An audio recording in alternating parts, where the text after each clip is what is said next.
Chaser Report is recorded on Gadigal land. Striving for mediocrity in a world of excellence. This is the Chaser Report. Hello and welcome to the Chaser Report. Dom Knight here with wonderful news, which is that Sami Shah is still with us today. Sami, now you're moving house. Yes. What a lovely thing. Always I such know. fun. So I'm looking for a house in Melbourne to move into. Where I'm a renter. I am still not a homeowner. Given my commitment to comedy and writing as my career choices, I will never be a homeowner, most likely. We're looking for a house. We're looking in the inner north area of Melbourne because obviously I'm a wanker, and so a comedian moving into the inner north of Melbourne. I know, right? How are we thinking? Are we thinking Fitzroy? Oh no! I'm not that bad. No, Northcote. My daughter goes to school in Northcote. Northcote's, yes. Northcote's where people who, can't afford Fitzroy go because it's Fitzroy-esque. That's a great idea. Northcote's brilliant. Yeah. Northcote is a little more, there's still some old Italians and Greeks knocking around in Northcote. Fitzroy, I think the hipsters hunted them down and killed them all. So Northcote still has a little bit of... Northcote's the next Fitzroy. We all know that. Absolutely. Yeah, there's still a little bit of authenticity, which you can pay extra for. Exactly. So I'm looking for a house in this area. But the thing is, I've done this many times now. Looking for rental property, moving from one rental to another. The thing that always shocks me is how soul-destroying it is as an experience.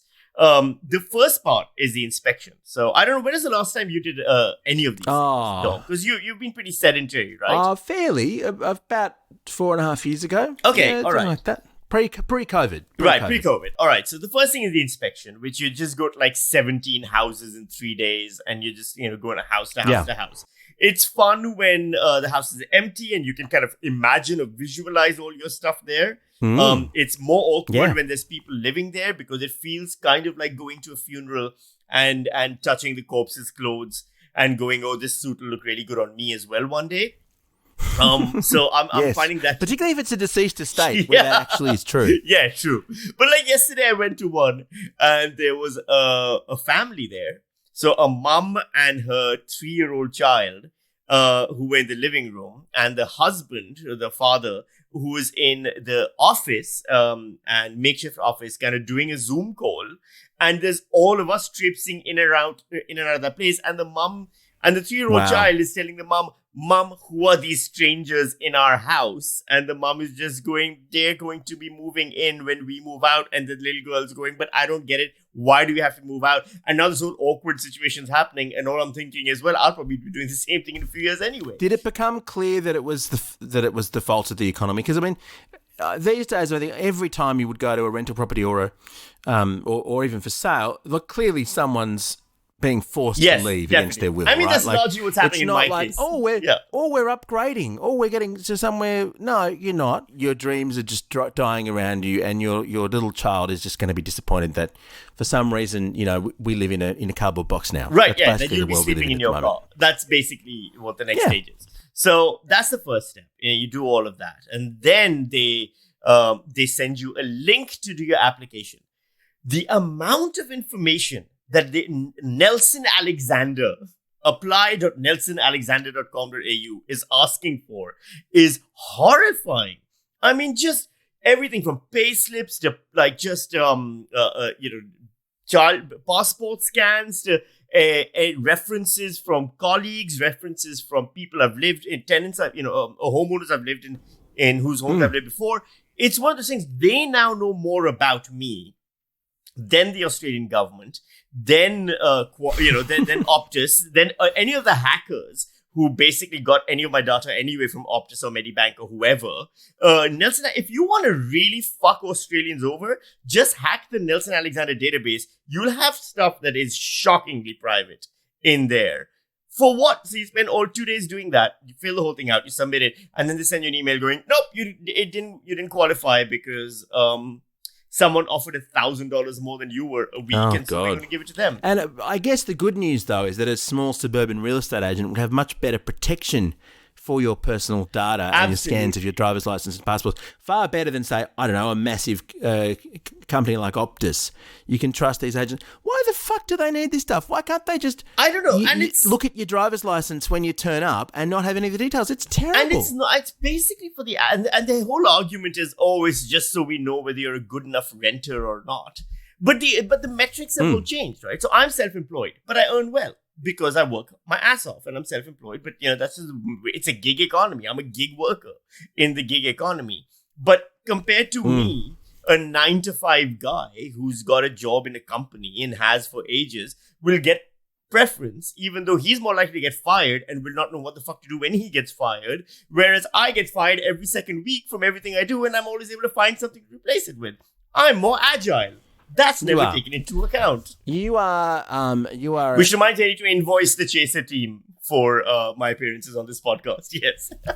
You're exactly what this economy needs, which is people with absolutely no stability or certainty, but who are versatile. So, yes, okay, you've lost the job that you had, but the great thing is in this economy, you can always find another job with absolutely no stability or security. Because the great thing is every single company, organisation is hiring in this economy. They just want the people that they're hiring to be immediately fireable and have no stability at all, which is why so few of us are able to apply for these fucking demeaning rental places because we don't have regular paychecks or details, whatever it is. So who are the people who are getting these things? Who are the people with stable jobs and lives in 2022 who are making heaps of money in this economy with the cost of living what it is? Who are these tenants who are gazumping you, Sami? And also, who are these real estate agents to make any judgments? None of them have ever worn a suit that fits well. It's every real estate agent I've seen so far is a man with a suit 2 sizes too small for him, no socks. It's a whole thing. They always wear shoes without any no socks, like at all. They're always driving BMWs, which is the universally acknowledged car of the douchebag.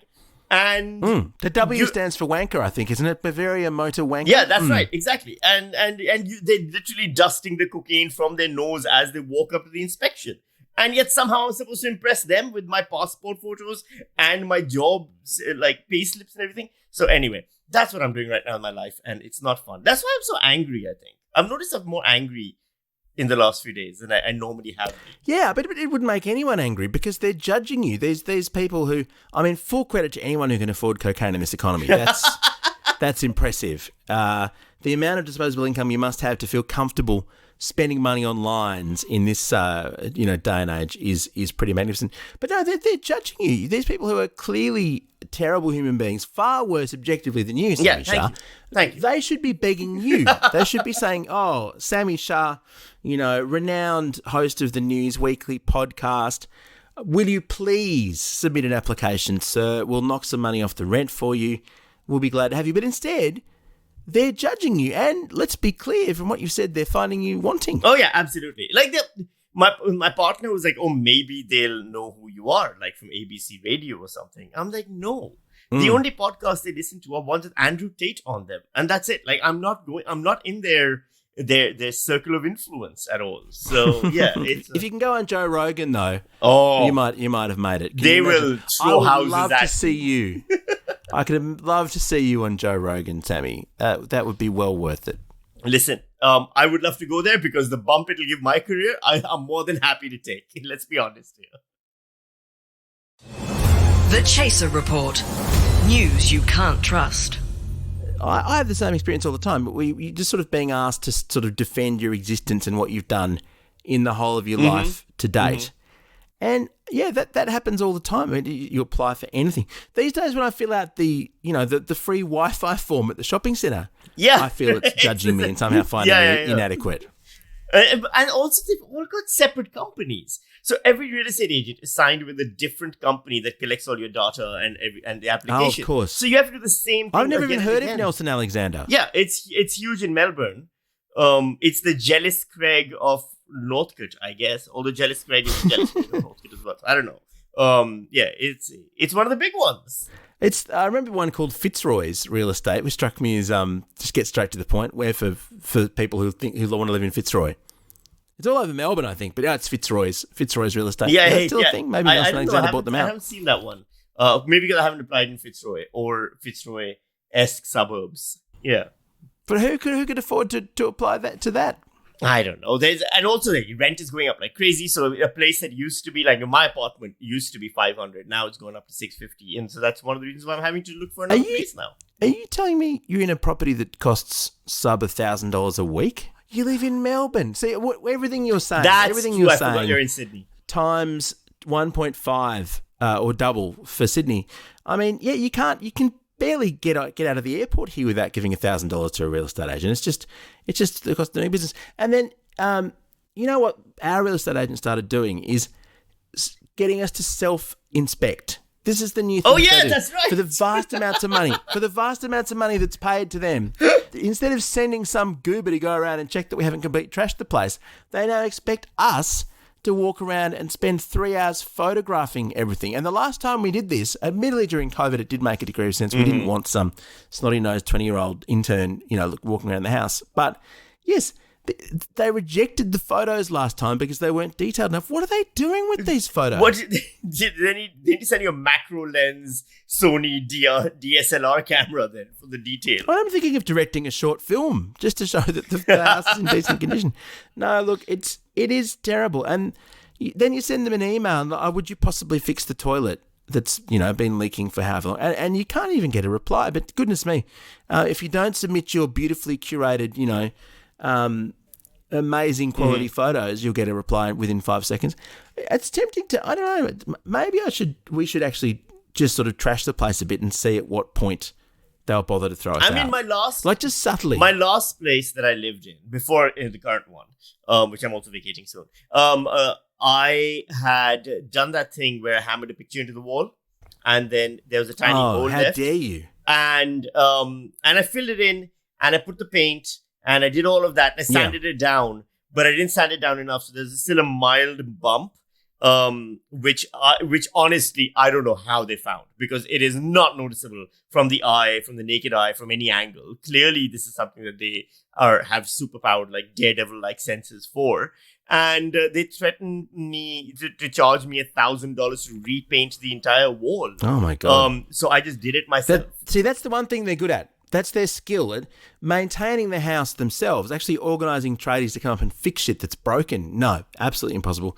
Far too incompetent to do that. But yes, finding a micro thing in the inspection report, 100%. So what will happen, Sammy, with absolute certainty, what will have happened is that the moment you vacated that place and someone else moved in, they will have hung a fucking picture in the exact same spot and put a nail in the same place, and the whole cycle will repeat itself. So here's what I'm thinking, right? Now, The Chaser has a much larger listenership than my own podcast, News Weekly. And your listenership, because of the size alone, will have a varied professional range.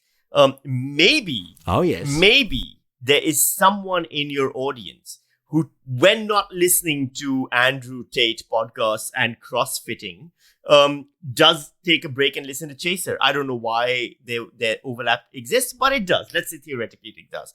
And they are therefore a real estate agent in the city of Melbourne. Reach out to me. Tell me how to get better with my applications. I need the advice. Be a good person for 5 minutes in your life and save a renter who needs a place to rent. So, Sammy, your strategy for finding a place to live, the most fundamental human need of shelter, your strategy is to hope that someone listening to this podcast is A, Melbourne real estate agent with access to property in, say, Northcote, and B, a good human being. Do you know how few agents are likely to be a good human being in the first place, let alone ones who might listen to this podcast? It seems completely impossible. Why don't you just ask? Why don't you just ask if anyone listening to the podcast, let's go for a real Hail Mary, if anyone listening to this podcast has a rental property that they own in the northern suburbs of Melbourne, like the nice bit, not the completely wanky bit, and not the way out bit, the happy 3 or medium 4 between, bedrooms, that's what we need.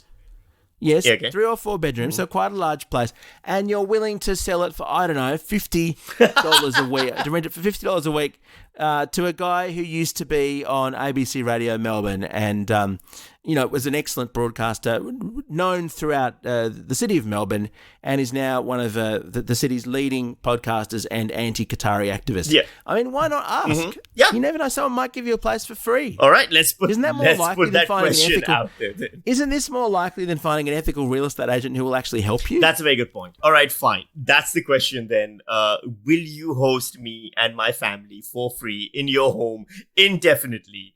And if you will, then you will get a shout out the next time I'm on the Chaser podcast. That's all we can offer, by the way. You can be interviewed for the Chaser podcast. Yeah, you're very welcome to be interviewed. If someone actually does this, you can have whatever you want from us. You can have Lachlan, the producer. You can essentially have him. Oh, yeah, that's true, actually. We can just give him to them. Yeah. Yeah, why not? I mean, not necessarily on a permanent basis, but certainly for a few years. In the last podcast we recorded, Sammy, we did condemn slavery in broadcast. That's true. We can't sell Lachlan into slavehood, but we can certainly rent him. Yeah, that's right. We're not saying you can have him for free. You can take his passport. No. That's okay. But there is we've already got his passport. No, that's, mandatory. That's Chaser, terms and conditions. I forgot about that. Yeah. Of course. Yeah. All right. Which reminds me, can you ask Charles to return mine, please? I'd like my passport back as well. Yeah. Just as soon as you finish building the Chaser Stadium, Sammy, it all will be refunded. Thanks for joining us once again. Subscribe to Sammy's podcast news weekly. It's weekly with an A. Our gear is from Road. We're part of the Acast Creator Network. We'll catch you next time. Bye.